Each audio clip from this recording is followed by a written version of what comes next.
मोठ्या संख्येने आदरणीय प्रधानमंत्री महोदयांना ऐकायला आलेले सर्व वर्धावासीय बांधव भगिनी आणि माझ्या लाडक्या बहिणींनो आणि लाडक्या भावांनो, आपलं मनापासून मी स्वागत करतो।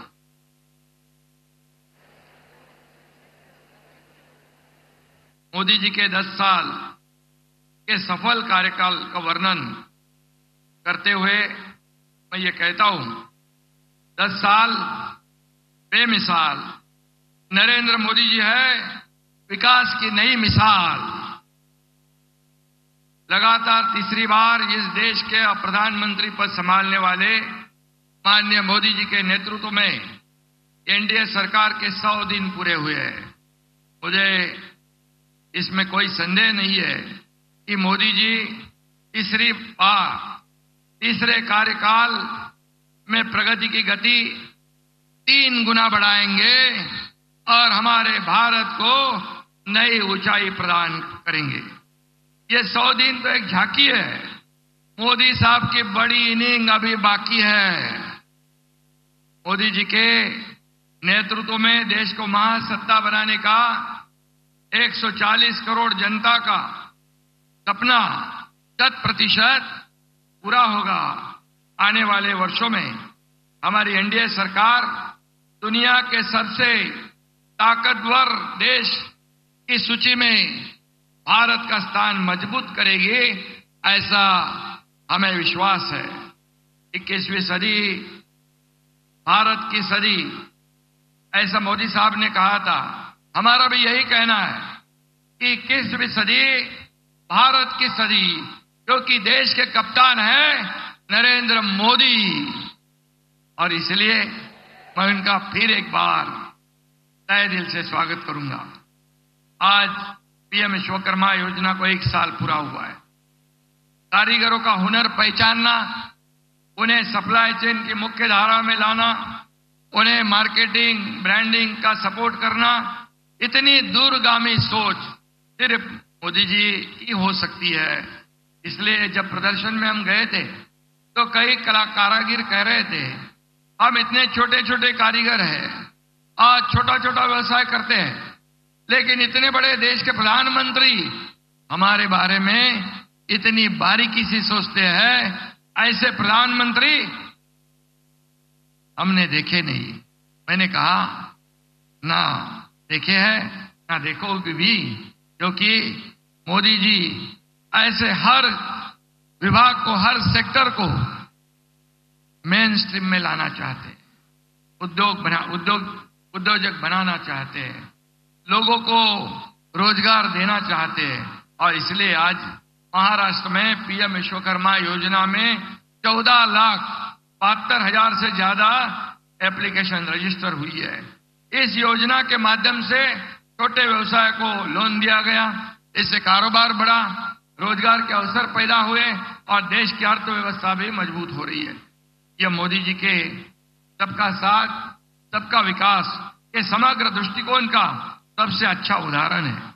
और इस योजना की पहली वर्षगांठ पर मैं पूरे विश्वकर्मा समाज की ओर से प्रधानमंत्री मोदी जी को बहुत बहुत धन्यवाद देना चाहता हूं। मोदी जी ने देशातील महिलांना आत्मसन्मान मिळवून दिला। 10 वर्षात ग्रामीण भागातल्या 10 कोटी महिला आत्मनिर्भर झाल्या। नारी शक्तीला बळ देण्यासाठी आज मोदीजींच्या शुभ हस्ते पुण्यश्लोक अहिल्यादेवी होळकर स्टार्टअप योजनेचा शुभारंभ देखील होतोय आणि महिलांना स्टार्टअपसाठी 25 लाखापर्यंत अर्थसहाय्य मिळणार आहे। महाराष्ट्र देश में महिला स्टार्टअप में पहले स्थान पर होगा और दूसरे राज्यों को भी प्रेरित करेगा, ऐसा मुझे विश्वास है। आज आपण 1000 कॉलेजमध्ये आचार्य चाणक्य कौशल्य विकास केंद्र सुरुवात करतोय।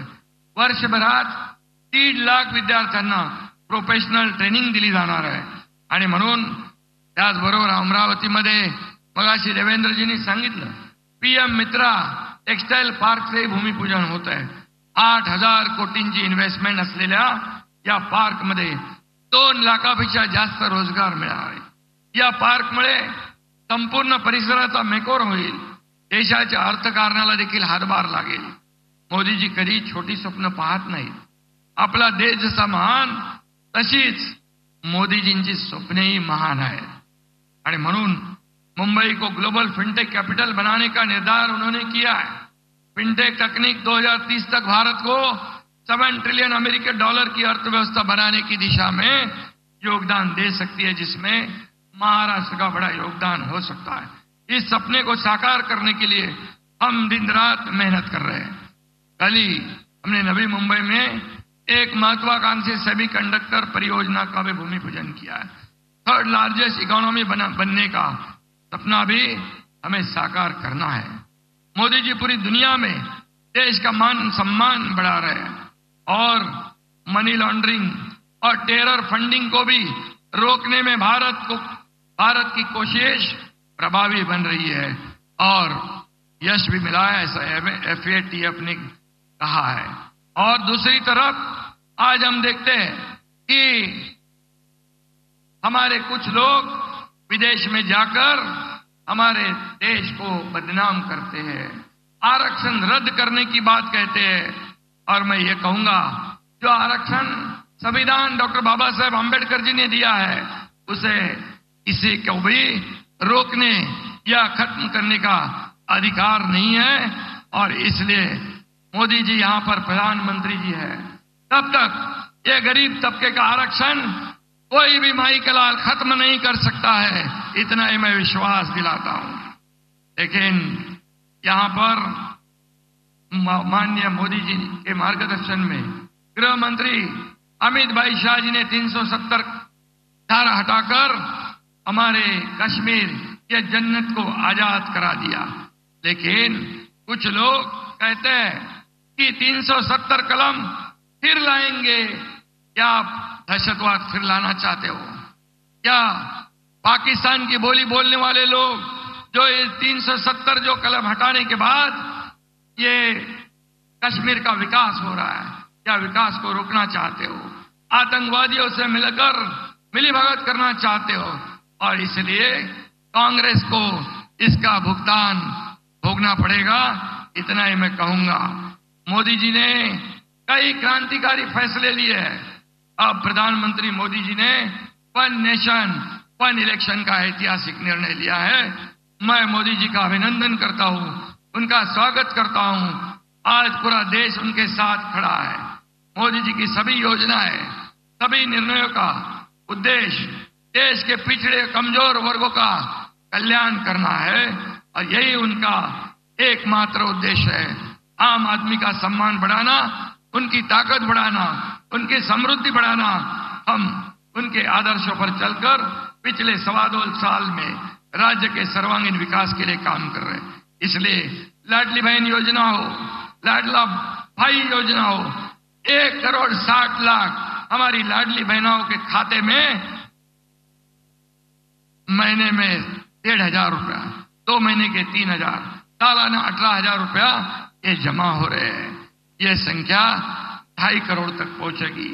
और लेख लड़की योजना हो, अन्नपूर्णा योजना हो, लड़कियों को मुफ्त में प्रोफेशनल एजुकेशन हो, वयोश्री योजना हो, तीर्थ दर्शन योजना हो, ये सब योजनाएं नई क्रांति समाज में लाएगी. और मोदी जी के नेतृत्व में महाराष्ट्र के नए विकास के नए शिखर पर पहुंच रहा है. प्रधानमंत्री जी के आशीर्वाद से महाराष्ट्र का विकास बुलेट ट्रेन की तेज रफ्तार से होगा, ऐसा मैं विश्वास व्यक्त करता हूं. शेवटी जाता जाता एवढंच सांगतो, करू महाराष्ट्राचा विकास, आणू सुखाची नांदी, कारण आपल्या मागे खंबीरपणे उभे आहेत नरेंद्रजी मोदी. धन्यवाद. जय हिंद, जय महाराष्ट्र.